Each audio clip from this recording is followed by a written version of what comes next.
Buenos días, queremos comenzar en esta charla, esta motivación para preparar el corazón para vivir esta Semana Santa tan distinta a todas las que hemos vivido hasta ahora en nuestra vida.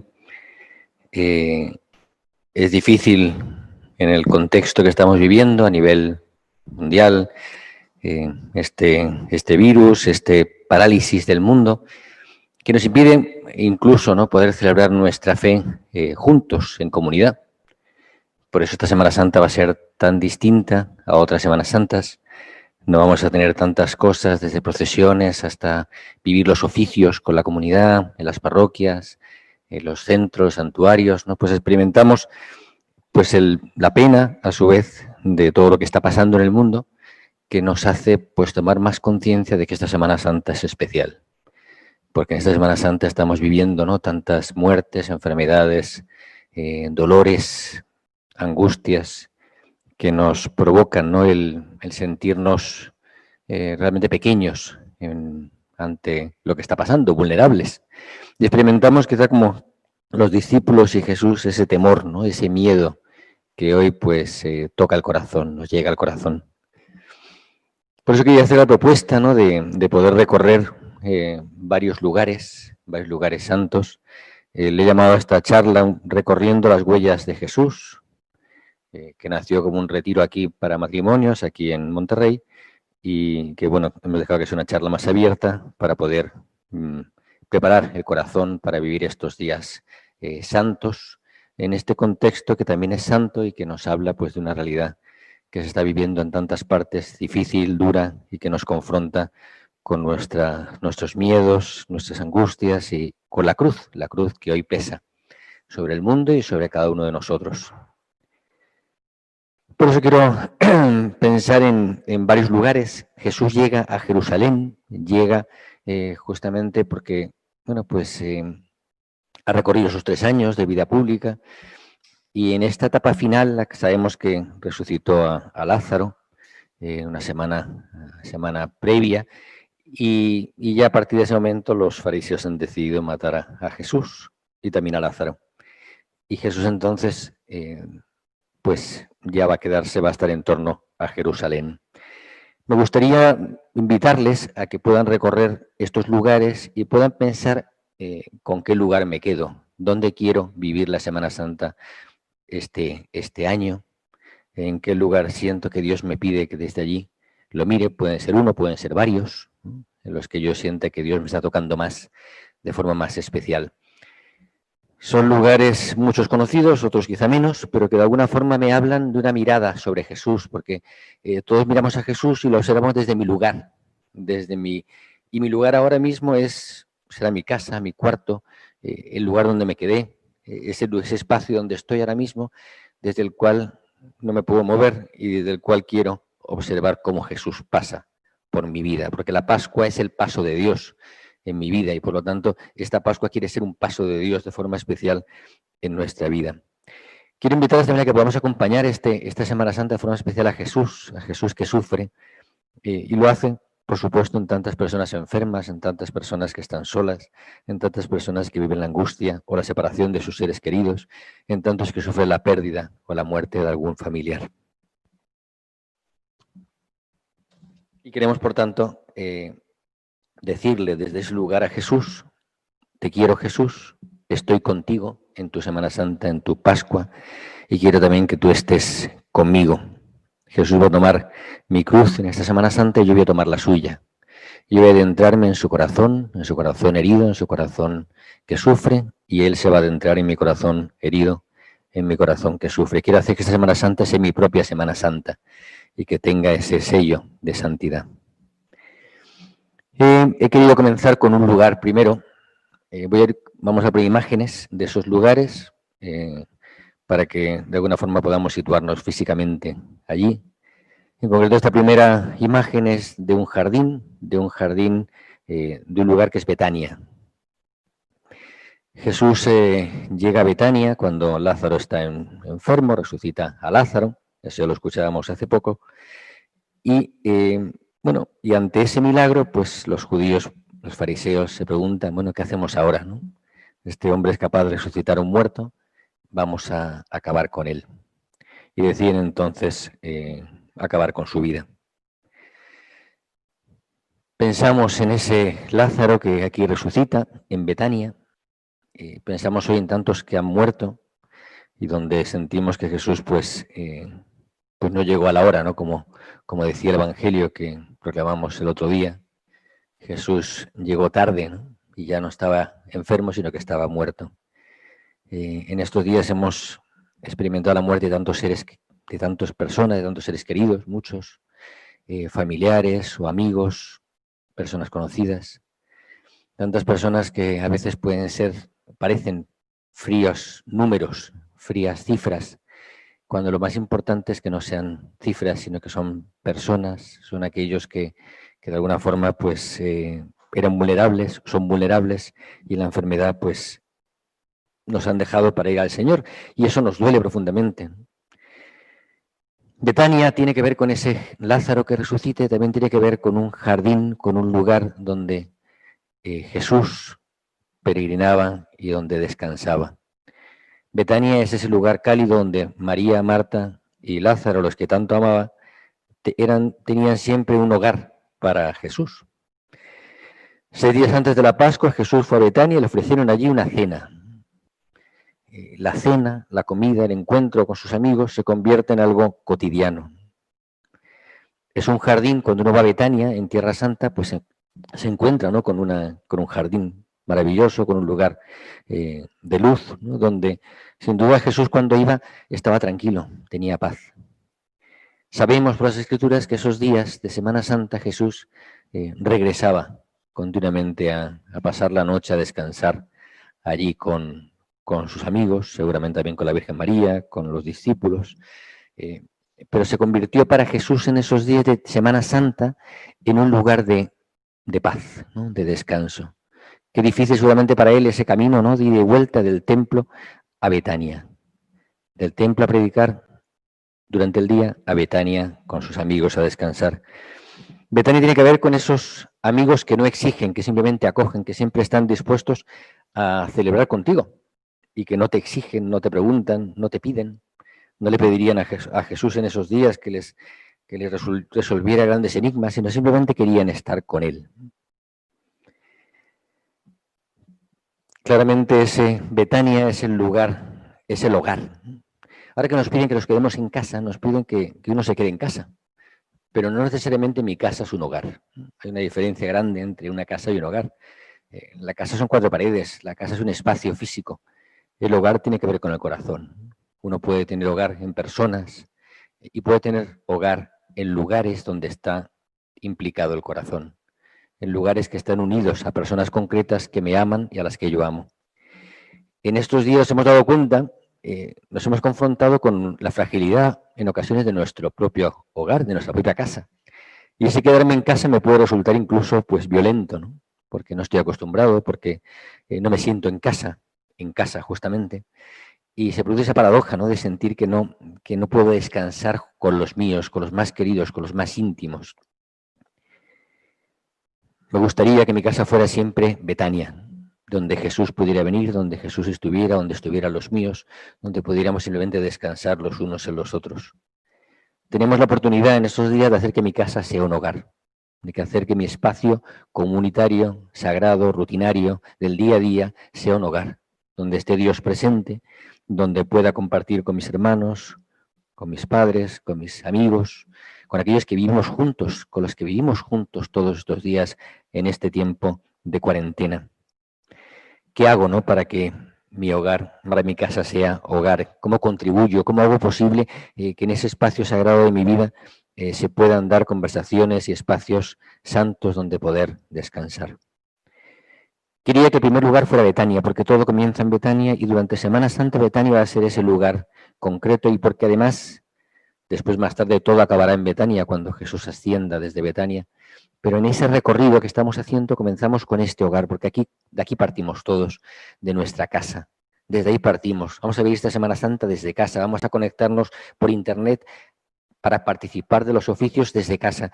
Y mi casa quiere ser un lugar donde queremos que esté presente Cristo. Ahí quiero ir a estar con Él, a cantar con Él, a alabar con Él, a dar gracias con Él. Este es el primer paso, el primer lugar en el que quería destacar. ¿Qué hago yo para hacer de mi casa un hogar?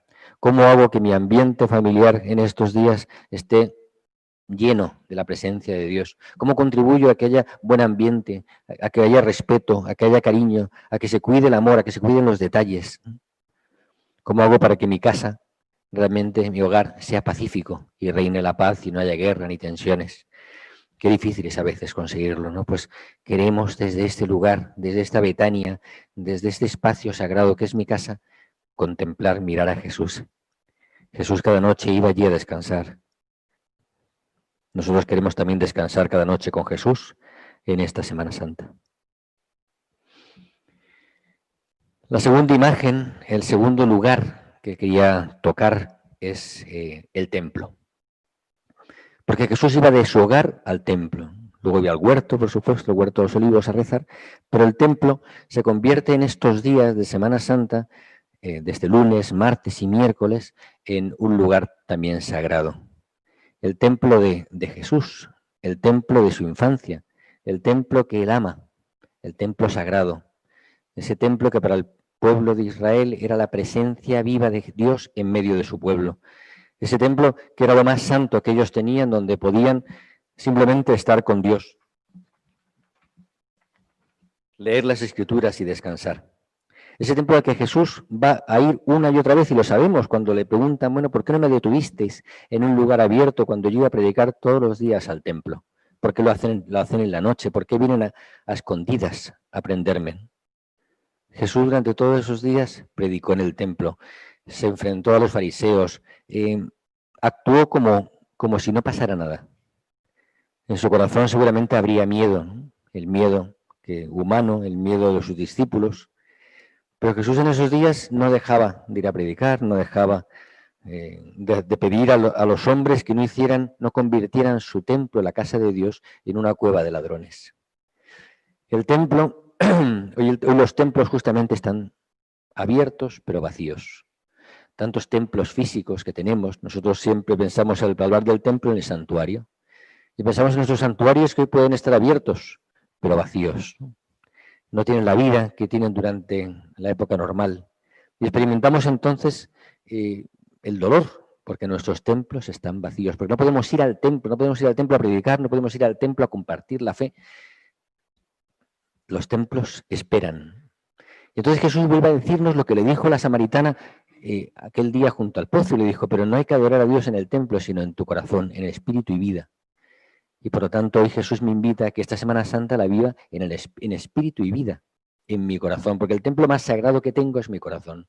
El templo desde el cual puedo acompañar a Jesús es mi corazón. En esto hablamos siempre del santuario corazón, donde María está presente ahí, donde María en la alianza me acompaña, me cuida y me hace experimentar que en ese corazón mío no hay tanta oscuridad y tanta basura como a veces creo, sino que es más la luz que la oscuridad. Abunda más la belleza que la fealdad. Hay más verdad que mentira. Aunque yo suela distinguir con más facilidad lo feo, Dios me viene a decir que mi templo es sagrado. Que esta vez viene a mi templo a predicar Él. Va a venir al templo de mi corazón, al templo de mi cuarto para predicarme, para decirme cuántas cosas vamos a recibir esta Semana Santa. Impulsos, motivaciones, retiros, escritos, todos ellos. Imaginamos entonces que Jesús me está predicando a través de personas concretas, a través de encuentros, de vídeos, de películas, me está predicando a mí en mi templo, que es mi sagrado corazón. Ahí está Jesús entrando dentro para decirme que me quiere y que viene a caminar conmigo en esta Semana Santa. Porque yo les invito a recorrer las huellas de Jesús, pero en realidad es Jesús el que recorre las mías. Y eso quizás es lo que nos acompaña también como de forma transversal en esta meditación. Él es el que camina en mis huellas, aunque yo no me dé cuenta. Él es el que viene a mi camino y no yo al suyo. Es Él el que está conmigo y yo pretendo estar en el suyo. Es más pasivo que activo, en realidad, mi invitación. Mi invitación es a dejarme habitar por Él en mi templo, a que Él venga a predicar a mi corazón, a que Él llegue a mi vida y me diga entonces que viene para mí, en espíritu y vida. Es mi templo del Espíritu Santo. Quisiéramos en esta Semana Santa entonces también, pues de forma clara, acompañarlo desde mi corazón, porque ahí está lo sagrado, mi templo desde mi templo sagrado, desde mi santuario hogar, los que lo tienen en sus casas, desde mi santuario cuarto, desde mi santuario corazón, ahí quiero vivir la Semana Santa, porque es la oportunidad que Dios me da. Se han quedado los templos físicos vacíos, pero el templo de mi corazón siempre puede estar lleno de esa presencia de Dios. Llegamos a un tercer lugar, quizá por supuesto más conocido, mucho más conocido, me prefiero más asociado, ¿no?, a esta Semana Santa, la Semana Santa, y ese lugar es el cenáculo. Los discípulos le preguntan a Jesús: ¿dónde quieres pasar la última cena? ¿Dónde quieres celebrarla? Y entonces Jesús le dijo: bueno, buscar la casa de mi amigo, esta casa que me han preparado, este lugar que es un cenáculo, que curiosamente en estos momentos en Tierra Santa pertenece a los judíos y por lo tanto aquí no se pueden celebrar Eucaristías. Precisamente el lugar más sagrado para nosotros, para nuestra fe, que es el lugar donde Jesús se hace carne en el pan, se hace sangre en el vino, nos regala su cuerpo y su sangre, en ese lugar en donde lava los pies a sus discípulos. En realidad con esto ya estamos entrando, ¿no?, en ese triduo pascual. Hemos pasado lunes, martes y miércoles. Hemos entrado, por supuesto, en Jerusalén el domingo de Ramos y llegamos a ese jueves santo. Ese jueves santo en el que los discípulos quieren celebrar la última cena, en realidad es la Pascua judía. Y la Pascua judía tiene que ver con ese pertrecharnos como hacía el pueblo judío, que se preparaba esa noche santa como si estuvieran otra vez en Egipto, dispuestos a comenzar un camino. Se reunían en sus casas, cada uno en su casa, y Dios pasaba por sus puertas bendiciendo su hogar. El cenáculo se convierte entonces en una casa. Es una casa, es un lugar sagrado. Y como siempre estamos hablando de la casa en este tiempo y del hogar, pues el cenáculo hace referencia a lo que estoy viviendo.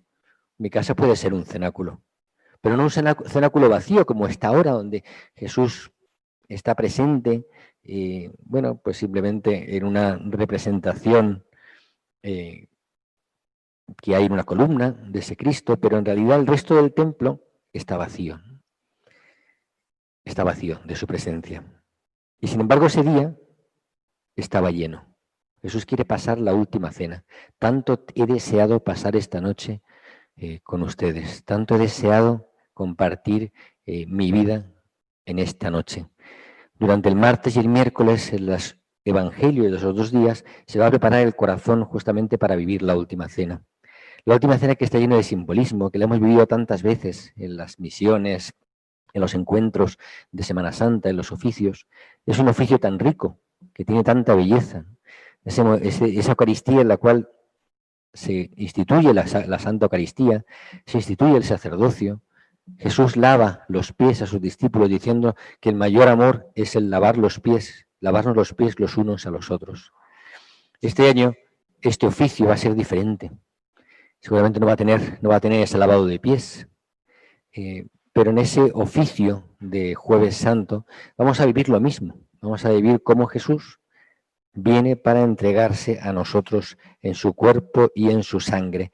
Vamos a celebrar la misma misa, vamos a celebrar el mismo, que el sacramento más grande es el amor. Vamos a celebrar que lo más importante es sentirnos amados por Dios en nuestra vida, amados por Él. Vamos a pedirle, ¿no?, al Señor que justamente nos ayude a ir a ese cenáculo. ¿Dónde estaría yo en ese cenáculo, en esa última cena? ¿Dónde me situaría? ¿Dónde estarían las mujeres? ¿Dónde estaría la Virgen María? ¿Dónde estaría yo mirando lo que acontecía en ese momento de encuentro con sus discípulos, en los que les dice, quizá por su testamento espiritual, hagan esto en memoria mía? Es decir, lávense los pies los unos a los otros, sírvanse los unos a los otros.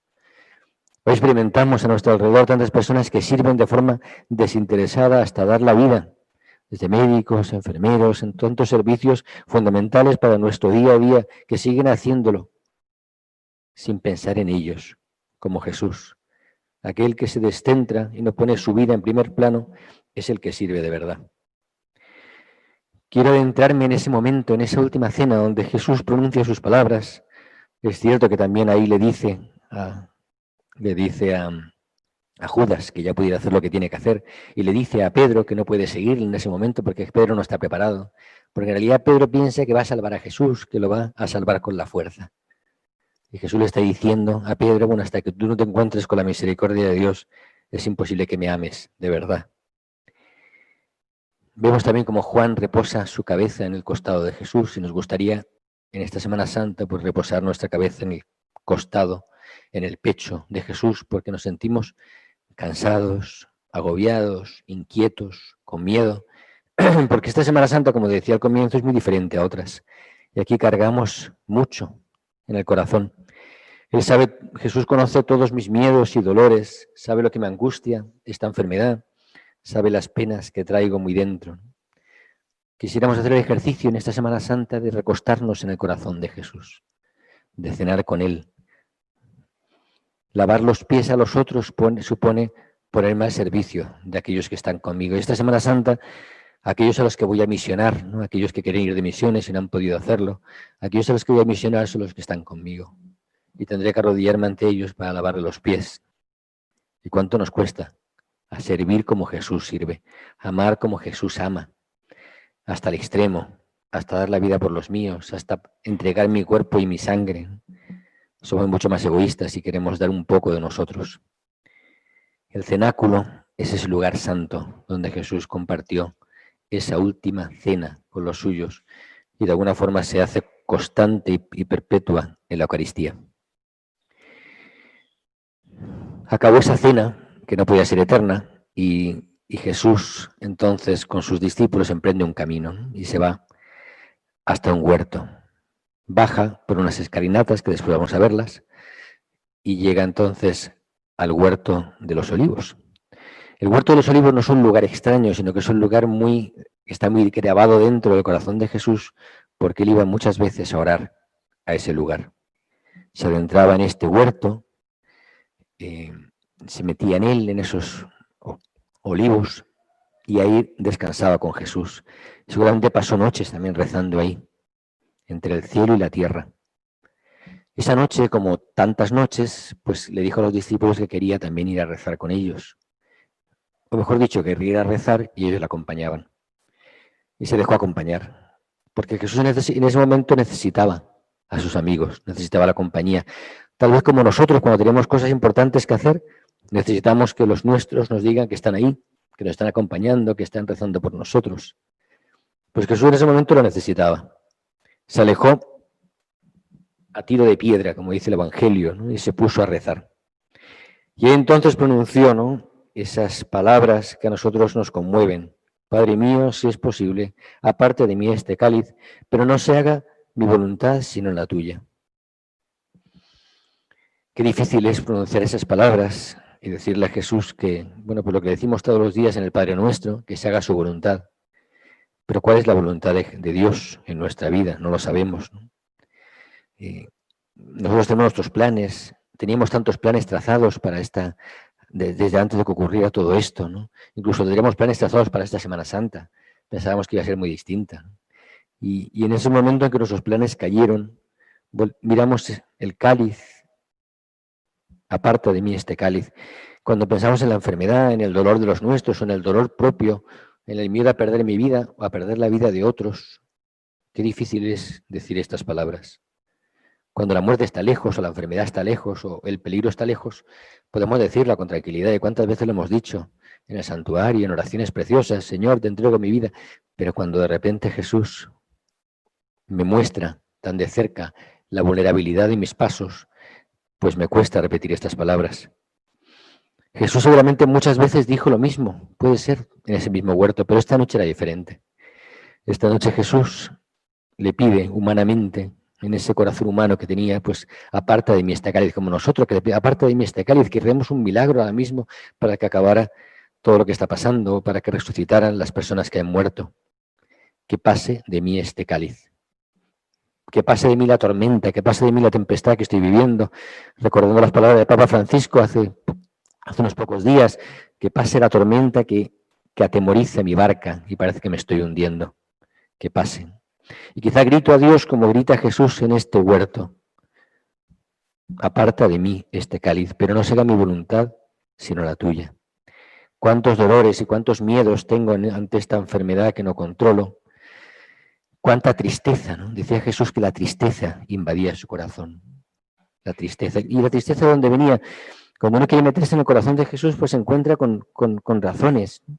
la tristeza. Lógicamente había tantas personas, ovejas sin pastor, había tantas personas a las que curar, tantas personas a las que mostrar su compasión y misericordia. Estaban sus discípulos amados, estaba su madre, estaban sus hermanos, los más cercanos, estaban aquellos a los que Jesús amaba y los iba a dejar, los tenía que dejar. Esa vida pública de Jesús, ese proyecto, esa misión que había comenzado con fuerza, iba a acabar. Qué difícil enfrentar esos momentos sin tristeza. Y Jesús tiene esa tristeza también de la propia traición, de la traición de Judas. Cuánto le iba a doler a Jesús ese beso de Judas, ese beso de su amigo. Porque Jesús amaba a Judas igual que amaba a Pedro y a los suyos. Incluso a Judas le había confiado una misión importante, que era mantener a la comunidad con el dinero. ¿Cuántas veces tengo tristezas que son evitables en la vida? Es cierto, ¿no? Hay veces que nos entristecemos o preocupamos por cosas que son poco importantes. Ante lo que está pasando hoy en el mundo, el que está afectado a 194 países y hay tantas muertes y enfermedades y afectados, podemos decir que la tristeza que hoy nos invade no es insignificante, es muy real, es muy concreta. Tenemos una tristeza por este mundo que se ha paralizado, por esta economía que se ha paralizado, por esa angustia ante el futuro, una tristeza muy normal. Y ante esta tristeza que siento, ¿no?, ante lo que puede ocurrir en el futuro, ante lo que pueda venir, a veces nos preocupamos en exceso por lo que viene en el futuro y dejamos de vivir el presente con paz y gratitud. Nos angustiamos por lo que pueda ocurrir, por las revueltas sociales, por la dificultad o los problemas económicos, que la enfermedad no pare. Nos angustiamos por lo que no controlamos y dejamos de vivir con gratitud y paz lo que controlamos, que es el hoy. Lo único que puedo controlar, mi hoy. Mi aquí y mi ahora es lo que puedo controlar. Tengo esa tristeza honda y se la quiero entregar a Él. Lo quiero hacer con ese grito en Getsemaní. Jesús en ese día es entregado por un amigo, una traición, otra herida en su corazón. Pero en esa oración del huerto, Jesús encuentra una paz inimaginable. Un ángel viene a consolarlo. Un ángel le trae la paz. Lo entrega todo y recibe la paz. Me conmueve siempre ese momento en que Jesús lo entrega todo y sale del huerto distinto, diferente. Cuando nosotros entregamos todo, cuando nos abandonamos realmente en las manos de Dios, tenemos una paz diferente. Tenemos una paz distinta. Tenemos una paz que calma el corazón. Jesús es capaz de vivir con paz ese momento justamente porque ha entregado su sí, ha dado su sí en Getsemaní. ¿Cuáles son los síes que tengo que dar en esta noche, en este huerto? ¿Qué síes tendré que dar ese día cuando vaya a la hora santa, después de la celebración del Jueves Santo y participe en una hora santa desde mi casa? ¿Cuál será ahí mi miedo, mis síes, todo lo que llevo en el corazón? Quiero mirar a Jesús desde este huerto donde Él estaba rezando y los discípulos se quedaban dormidos. Todo está entregado. Y por eso a partir de ahora Él va a caminar de forma diferente, va a tener una paz diferente y va a ser más libre que antes. Cuando baja a Getsemaní, cuando baja al huerto por esa escalinata, va libre. Pero en su corazón tiene nubes, tiene tristezas profundas, tiene miedos. Cuando ahora va a subir de nuevo, ahora encadenado, cambia todo. Por eso la quinta imagen es ese camino que va desde el huerto de Getsemaní hasta la casa de Caifás. Viene a ser una escalinata que se mantiene, que es la escalinata original, que nos habla de esas piedras por las que Jesús pisó. Ese camino concreto donde Él fue llevado. Y en ese momento en el que Él estaba atado, en que Él era obligado a caminar, ya ninguno de sus actos fue libre a partir de este momento. Por esa escalinata por la que lo subieron, era el hombre más libre del mundo. En su corazón era libre, no estaba atado, aunque exteriormente las cadenas le pesaran. Jesús atado es plenamente hombre y plenamente libre. No tiene la libertad exterior, pero sí una libertad interior profunda. Cuando me obligan a hacer algo, cuando no me dejan hacer algo, yo puedo elegir libremente no hacer aquello que no puedo hacer. Parece absurdo, pero es lo que me da dignidad y libertad, lo que me hace libre de verdad. Elegir, como me toca ahora elegir, quedarme donde estoy, quedarme en mi casa, aguantar muchas veces las ganas que tengo de salir, de hacer otras cosas diferentes, de ver a gente. Estoy encadenado exteriormente, pero no interiormente. Tengo la capacidad de decidir. Soy libre. Otros le arrastran a Jesús, pero Él es libre. Quiero pensar en esa escalinata por la que Jesús bajó y subió. Esa escalinata que es sagrada, ¿no? Porque por ahí fueron sus pies sagrados. En esa escalinata me recuerda, ¿no?, que aunque tenga cadenas exteriores, sigo siendo libre. Yo tengo la capacidad de decidir. Lo miro a Él y me miro a mí. Y pienso en cuántas veces tengo cadenas interiores que no me dejan ser libre. Tengo complejos, tengo límites que me autoimpongo. O simplemente no me doy por entero y libremente a los demás por miedo al rechazo. Esa libertad interior para aceptar las cosas como son, para aceptar mi vida como es, mi hogar como es, mi familia como es, que es distinta a otras, pero que es la mía.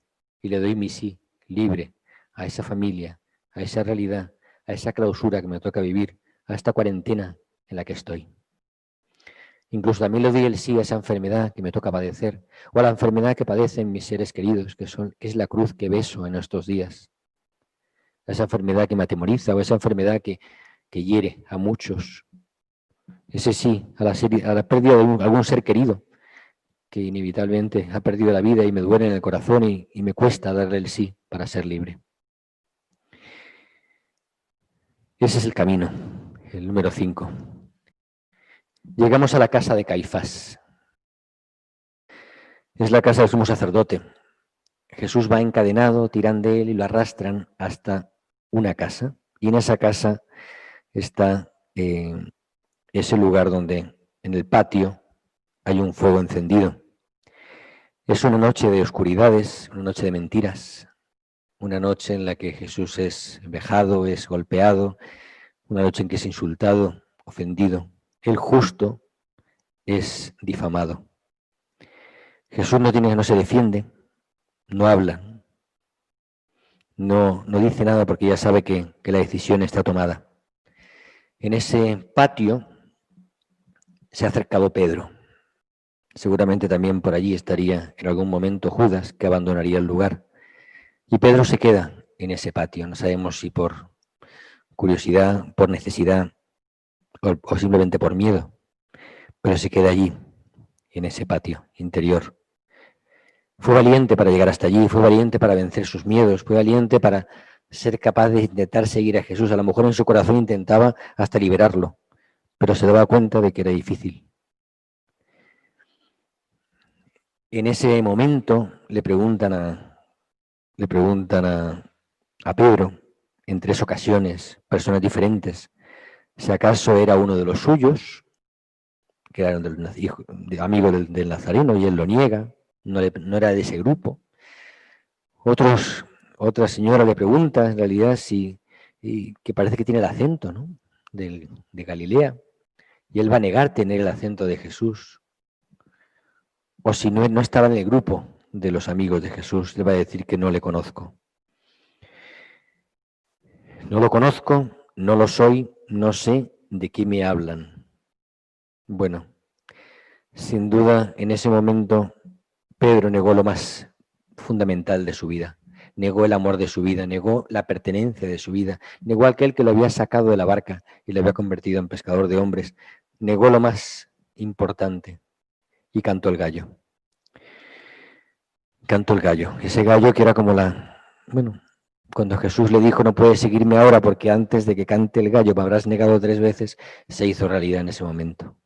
Y Pedro lloró amargamente. Y en ese momento se cruzaron sus miradas, la mirada de Jesús y la mirada de Pedro. En este patio Pedro observa la distancia, Pedro niega y Jesús lo mira.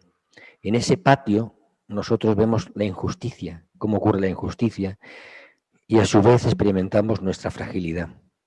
Pero la mirada de Jesús no le dice a Pedro, te lo dije, me ibas a fallar. Lo único que le dice es que lo quiere, que no se vaya, que no huya como Judas, que se sienta amado por él. Podría existir un amor así en la tierra, ¿no? Es el amor de Jesús. Él me ama sin condiciones, no me pone exigencias de conversión para mostrarme su amor. Simplemente me mira y me dice que soy mucho más que mi pecado, mucho más que mi caída, mucho más que mi fragilidad. ¿Cuántas veces habrá cantado el gallo en mi propia vida, ¿no? Cuando he experimentado también en mi corazón la traición? He experimentado que fallaba, me he experimentado frágil, débil. Ahí en el patio de Caifás, en ese patio del sumo sacerdote, Pedro experimentó que era frágil. Y gracias a esa experiencia experimentó lo más sagrado en su vida, que era la misericordia infinita de Jesús, que lo amaba por encima de todo, de su pecado, de su fragilidad, de su pequeñez. Pedro pensaba que era como un guerrero que iba a poder liberar a Jesús y se dio cuenta de que era tan frágil como todos.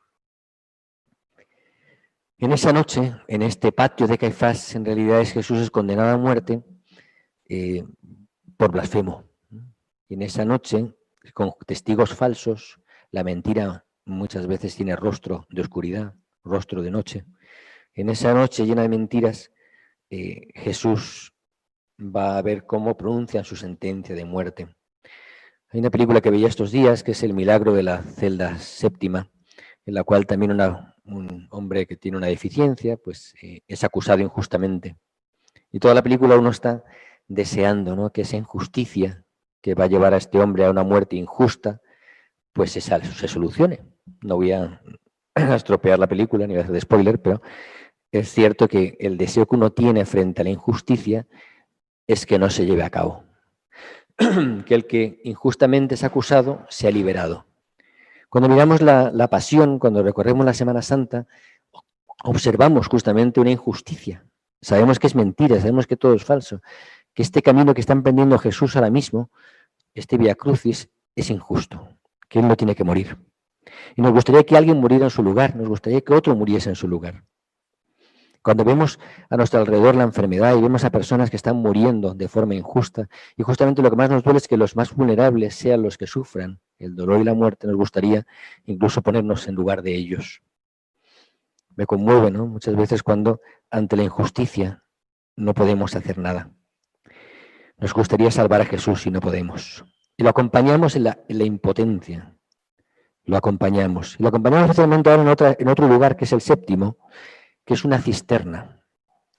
Esa noche en la casa de Caifás, cuando uno va a Tierra Santa, ahora tiene 3 niveles. Y en el último nivel están las cisternas, que eran unas cuevas donde encerraban a los presos y pasaban ahí en la oscuridad, con humedad, con poca luz, y pasaban ahí la noche. O pasaban el día, el tiempo que fuera. En este caso a Jesús lo llevan a una cisterna. Ese lugar hoy se venera y se recuerda como un lugar sagrado. A mí realmente me toca especialmente ese lugar. Un lugar donde Jesús se adentra, la última noche de su vida la pasó en un lugar oscuro y solitario. Pienso cuántas personas en estos días están pasando las noches solos, en hospitales o en sus casas, sin nadie que pueda acompañarnos, sin nadie que pueda velar con ellos o estar a su lado. ¿Cuántas veces hoy la soledad de esta misma cisterna la tocamos en carne propia o en carne de seres queridos? La oscuridad de esa cisterna nos habla justamente de la incapacidad del hombre para amar. Estamos seguros de que María la acompañará de cerca. En la película La Pasión vemos cómo María está en la parte de arriba de la cisterna, como escuchando a Jesús y como Jesús hablando con ella en ese momento.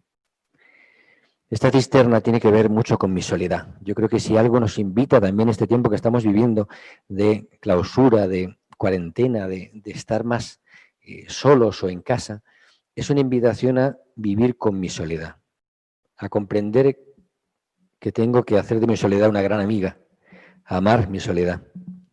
La cisterna es quizá el espacio más solitario en el que Jesús vivió. Desde allí no podía ver a nadie, no podía contemplar a nadie, no podía ser mirado por nadie. La cisterna es el lugar donde solo pueden acompañarme desde la oración, en el espíritu. Ahora que muchos de nosotros estamos separados, estamos en lugares muy diferentes y nos unimos en la oración, en el espíritu, nos acompañamos en la soledad. Pero también queremos hacer de este camino y de esa noche última de jueves a viernes, que la representamos en el monumento. En el monumento se oculta a Jesús, no se expone el Santísimo, sino que está oculto, porque Jesús está en la cisterna esa noche. Y velamos, nos gusta velar y acompañar a Jesús en esa última noche, como lo hizo María, como lo haría Juan, como lo haría Pedro. Algunos más de cerca y otros más de lejos. Pero todos sabiendo que Jesús estaba solo en el momento más importante de su vida y no podía experimentar ese amor cercano, como nos pasa ahora, que no podemos dar abrazos, ni sentirnos cerca, ni compartir una cena, sino que simplemente desde lejos nos acompañamos en silencio y con nuestra oración. Y cada uno de nosotros se enfrenta en este tiempo de forma especial y tangible a la soledad. Desde mi soledad quiero acompañar a Jesús en esta Semana Santa. El octavo lugar es el Via Crucis, viene a ser el Via Crucis. Jesús emprende ese camino, el camino al Gólgota, pero el camino comienza antes, comienza en la casa de Caifás, porque temprano ese viernes lo llevan atado hasta el pretorio. Allí ante Pilatos, que es el único que puede condenarlo a muerte, se lo presenta a los fariseos. Pilato nunca va a estar convencido de la culpabilidad de Jesús, más bien está convencido de su inocencia, pero tiene miedo, Pilato tiene miedo de perder su posición, miedo de una revuelta judía que le cabe quitando su puesto, miedo a tantas seguridades que tiene. Pero Pilatos podría salvar la vida de Jesús, pero no es capaz.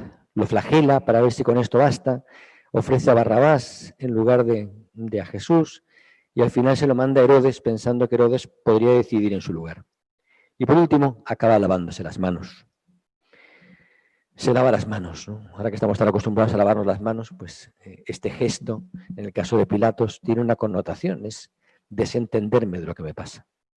Muchas veces en la vida nos lavamos las manos nosotros cuando no queremos que nos molesten, que nos cambien los planes, no queremos que nos involucren, no queremos que nos afecten.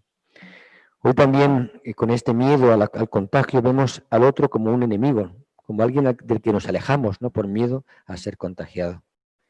Nos desentendemos de la suerte de los demás. Nos lavamos las manos, aunque sea justo aquel el que va a morir, o sea justo aquel al que van a condenar.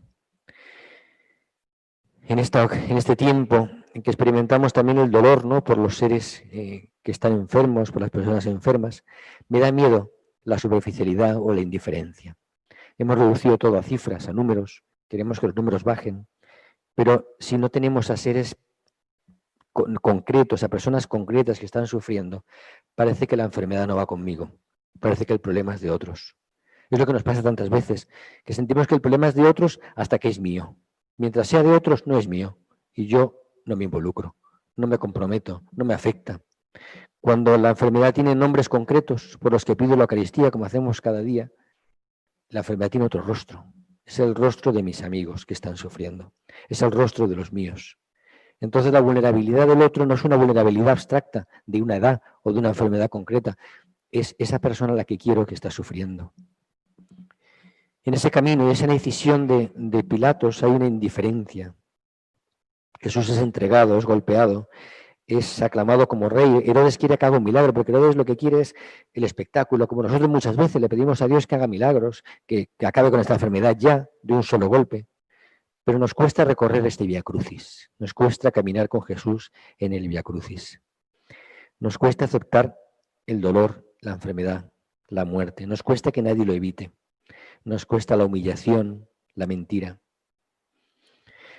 Jesús se deja llevar, Jesús se deja condenar y entonces comienza ese Via Crucis que se recorre cuando uno va a Tierra Santa por esas calles de Jerusalén, ante la indiferencia de la gente que tampoco le importa lo que estamos haciendo.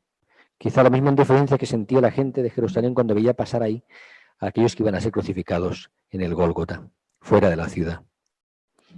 Aquel hombre, Ecce Homo, que ha sido flagelado, que ha sido coronado de espinas, que carga con su propia cruz, ese hombre despreciable nos invita hoy a mirarlo y a acompañarlo.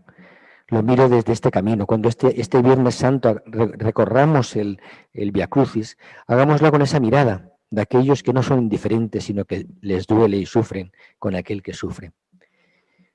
Tenemos a nuestro alrededor tantos Via Crucis humanos, tantas personas que sufren su Via Crucis, su enfermedad, su dolor, que tengo motivos suficientes para mirarlos como miro a Jesús. Yo tengo miedo de que sufran, me duele que sufran, sufro con los que sufren. No quiero ser indiferente, no quiero ser superficial. No quiero que pase el tiempo y diga, ya me olvido de lo que ha pasado. No. Este camino que estamos viviendo, este Vía Crucis que está viviendo la humanidad ahora mismo, tiene que hacer que de nosotros, hombres nuevos, tiene que cambiarnos la mirada, tiene que cambiarnos categorías, tiene que cambiar nuestra forma de entender las cosas, tiene que enseñarnos a amar de forma diferente, porque si no, estaremos perdiendo esa oportunidad de vivir realmente un Vía Crucis. Vamos a pensar en ese Vía Crucis en tantas personas que sufren a nuestro alrededor, que son esas estaciones de cruz en cruz. Vamos a ir caminando. Recorriendo las mismas calles que Jesús recorrió, libre tantas veces, ahora va totalmente sometido y por supuesto ignorado. Ya nadie lo sigue, nadie lo aclama, nadie quiere que sea el Mesías y el Rey. Está solo, porque hay miedo, miedo a ser yo uno más. 9. Noveno lugar, noveno estación, el Gólgota.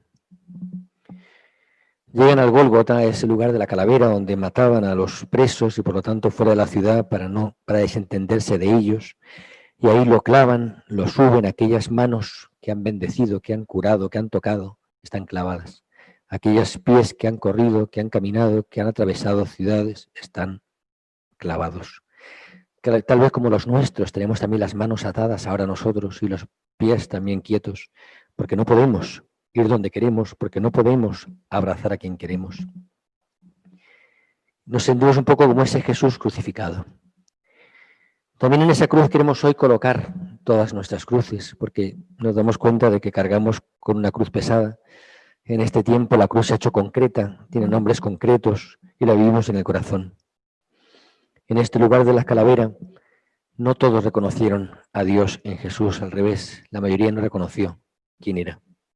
Había unos hombres, soldados, que estaban echándose a suerte su túnica, jugaban a los dados, de alguna forma no les interesaba Jesús. Ni querían matarlo, ni querían que viviera. Era un parte más de su trabajo. La indiferencia es lo que predomina en ese monte, en ese lugar santo.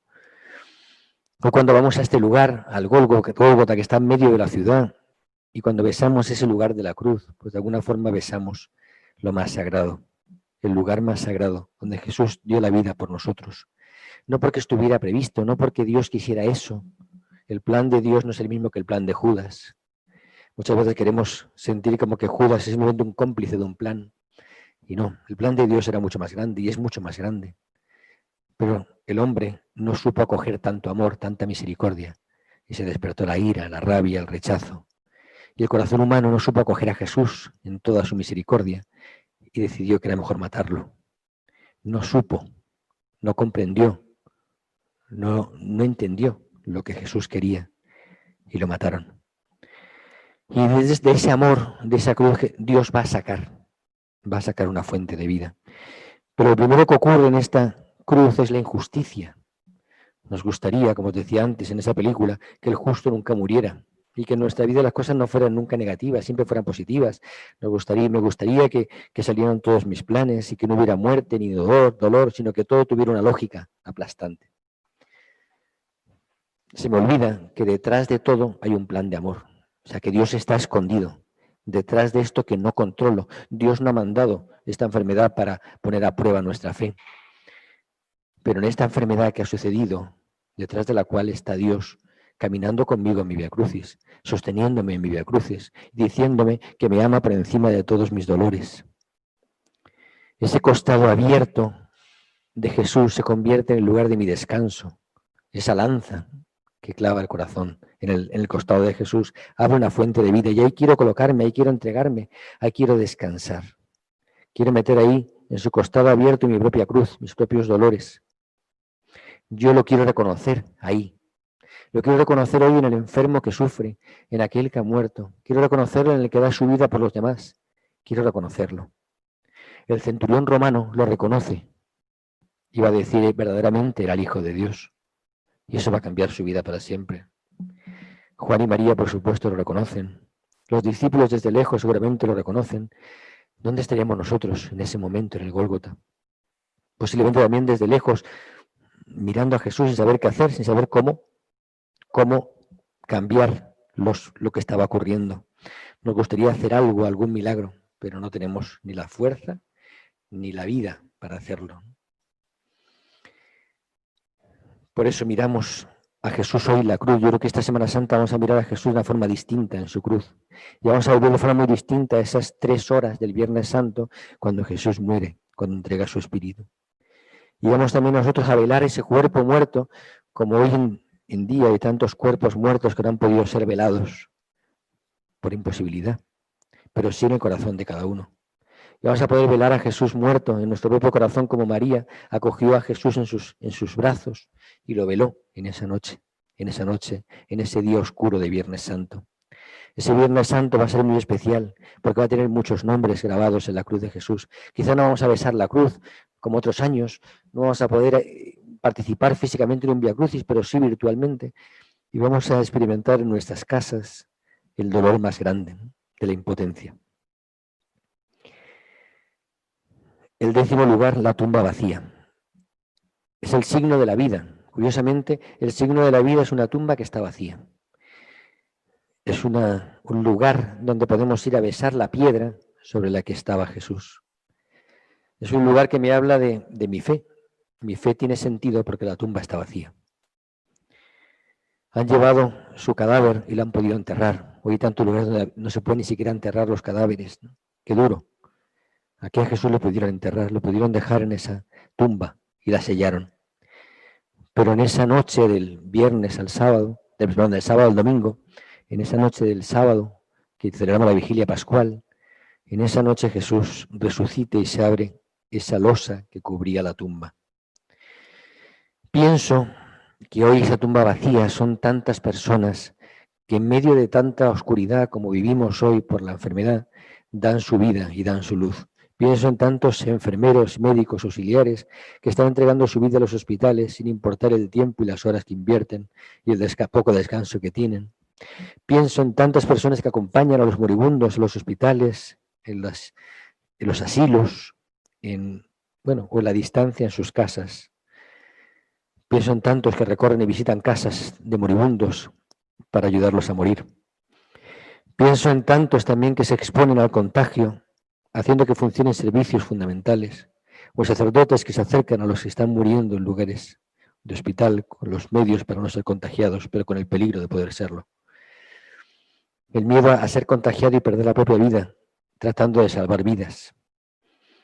Pienso en tantos que se ponen a disposición de todos para hacer servicios mínimos como acompañar en el coche a aquellas personas que necesitan ir al hospital o dar comida a aquellos que no tienen dónde comer o simplemente acompañarlos. Qué difícil, ¿no? Y cuánta gente es tumba vacía hoy, porque me habla de un Cristo que está vivo y que está pasando entre las camas de hospital, que está paseándose, acompañando y consolando a los enfermos. Ese Cristo vivo, que seguro que lo hace cada noche, cada día, y acompaña a los enfermos de esta forma, también lo hace a través de personas concretas, que lo están haciendo de forma muy palpable y tangible, y cada día salen a las terrazas las personas a aplaudirles por esa entrega silenciosa, oculta, heroica. ¿Cuál es mi misión, ¿no?, en esta Semana Santa? ¿Cuál es mi misión para ser también yo un poco esa tumba vacía, esa tumba abierta, esa tumba llena de luz, donde se manifiesta que Jesús está vivo? Pienso en las palabras que le dijo Jesús al buen ladrón desde la cruz. Estarás conmigo en el paraíso, hoy estarás conmigo. Me quedo con esas palabras, hoy estarás conmigo, porque son las palabras que Jesús me dice a mí hoy. Hoy estarás conmigo, hoy. Pero no quiere decir que vaya a estar con Él en el paraíso, sino que Él está conmigo cada día. Y yo estoy con Él cada día, en mitad de la enfermedad, en mitad a veces de la cuarentena que vivimos, en mitad de mi cuarto. Ahí está Jesús acompañándome. Quiero mirar hoy a Jesús en cualquiera de estos lugares que he recorrido, quizá un poco largo, pero someramente, intentando que fuera somero. Cada lugar, 10 lugares elegidos, un poco arbitrariamente, pero que tienen que ver con la Semana Santa, para que esta Semana Santa sea especial, para que pueda pensar en qué lugar es el que me toca. Jesús pasa por mi vida, Jesús realmente es el que recorre mi camino, Jesús está conmigo aunque no me dé cuenta, Jesús me acompaña en mis penas, Jesús me consuela y me dice que cree en mí y yo quiero ya entregarle mi vida, todo lo que hay en mi corazón, todo lo que me cuesta. A cada uno nos ha encontrado Jesús en un lugar diferente en este tiempo. Este parálisis del mundo nos ha separado o nos ha acercado, depende, y nos ha hecho vivir cada uno en su lugar. Y lo único que tengo que hacer hoy, en esta Semana Santa, es vivir donde estoy, entregar mi vida donde estoy, mi cuerpo y mi sangre, mi amor, mi generosidad, mi servicio, lo que me toca hacer. A veces no hacer nada, simplemente estar, acompañar, cuidar, velar, orar. Y lo que nadie puede quitarme es la decisión del corazón. Aquí estoy, Señor, para hacer tu voluntad. Aquí estoy, Señor, para besar la cruz. Y la beso desde mi casa, desde mi cuarto. Beso la cruz que llevo entre mis brazos y sobre todo se la entrego a Jesús para que sea liviana, para que no me pese, para que tenga la paz que Él tenía camino al Calvario, para que tenga su paz, la paz en el corazón y sobre todo esa conciencia de saberse profundamente amado por Dios. Que este camino de Semana Santa que vamos a recorrer desde hoy, sábado, ya mañana domingo de Ramos y cada uno de estos días, sea la oportunidad para abrazar a Jesús, para entregar a Jesús y para ser hijo suyo para tantas personas que están a nuestro lado y que necesitan testigos de esperanza, que seamos testigos de una esperanza. Les invito, por tanto, a pensar qué lugar de estos me toca más el corazón y que en estos días lo pueda meditar, profundizar y sentirme especialmente tocado por ese Jesús que viene a salvarme.